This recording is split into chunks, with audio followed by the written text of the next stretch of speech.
This is a Fox News alert. New evidence in Fox News that the Obama administration knew the Libya attack was an act of terror even as it happened. Fox News has obtained internal State Department emails. The emails showing that an al-Qaeda-linked group claimed responsibility for the Benghazi attack as the assault was ongoing on the U.S. consulate.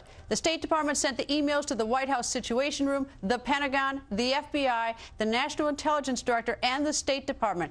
That means hundreds of national security figures received the emails in real time. Former UN Ambassador John Bolton joins us. Good evening, sir. Good evening. Well, I guess now there's the paper trail. There's now proof that the State Department and the White House knew, as this was going on, that a terrorist group with links to al-Qaeda had claimed responsibility, Facebook and Twitter, yet they came out with that ridiculous video story. Look, this is no surprise. We know that the security guards at the compound in Benghazi were in cell phone contact with the State Department in real time. Technology being what it is, they don't send old-fashioned cables back to the State Department in times of great urgency. They send emails, and now apparently we've got several of them that were widely distributed in the United States government. And it's not surprising because the people on the ground in Benghazi knew the security environment that they faced and expected it. They'd been cabling back to the department asking for security enhancements. And this is simply the playing out of everything they worried about. Now, as you say, there's a paper trail. This gets much harder to sweep away. Well, according to what we can piece together, at 4:05 local time in the United States, 10:05 local time in Benghazi, there was a cable, or an email rather, that said U.S. diplomatic mission in Benghazi under attack. What we have been told is that during that time is that President Obama, Vice President Biden, and Secretary of Defense Panetta at some time that evening or that afternoon were in the Oval Office together. There was a second email at 4:54, the third email at 6:07 our time, 12:07 in Benghazi, and the 12:07 one was update 2. Ansar al-Sharia claims responsibility for Benghazi attack, and that's his third email, and apparently the responsibility is on Facebook and Twitter. In the email track that we have, there is never once any reference to some videotape or some protest.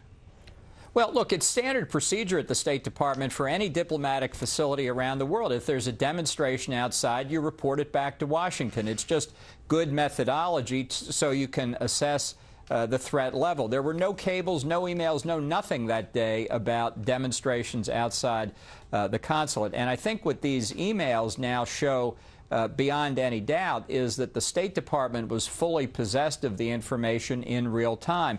And it leads to the question why the administration even bothered to ask for CIA assessments. All they had to do was ask the State Department. In fact, one is also tempted to ask, why didn't the CIA ask the State Department what was going on?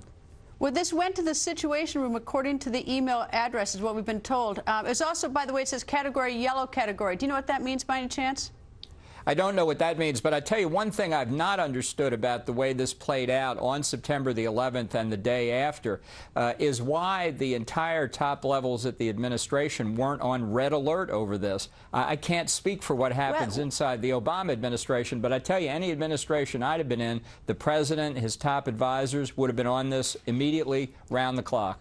Not on red alert, Ambassador. They actually went out with the most ridiculous story. They had on September 16th, which was 5 days after this happened, even though they knew it real time, they knew that night, as they were watching it, that it was this terrorist group that on their own website, the State Department's website, it says it has a link to al-Qaeda. They knew that night, yet they send Ambassador Rice out on Sunday the 16th to go to all those shows and lie and make up that story about the video. Then 2 days later, David Letterman, the president, still pushing that video story. There's no place in the information we have so far that anyone even came. It was like they just made it up. And they also had that. Don't forget that ad that President Obama and Secretary of State Clinton did that was showed in Pakistan about this video. Meanwhile, they knew it that night. I mean, it's just like, I don't get it. I mean, they lied. Well, this goes this goes to the question we've discussed. What could the motivation be?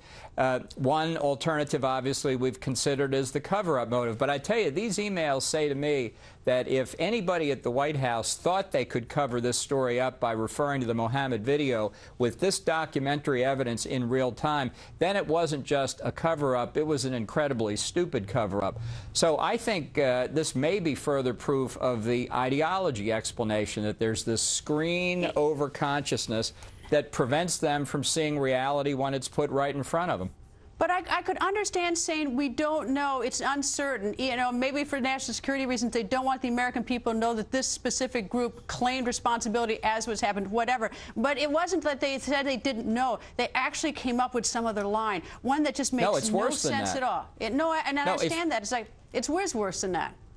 Yeah. Now, if in fact they wanted to buy time, then it was certainly easy enough to say we're gathering the facts. But they picked a line that was politically convenient for them, regardless of the evidence, in the teeth of the evidence.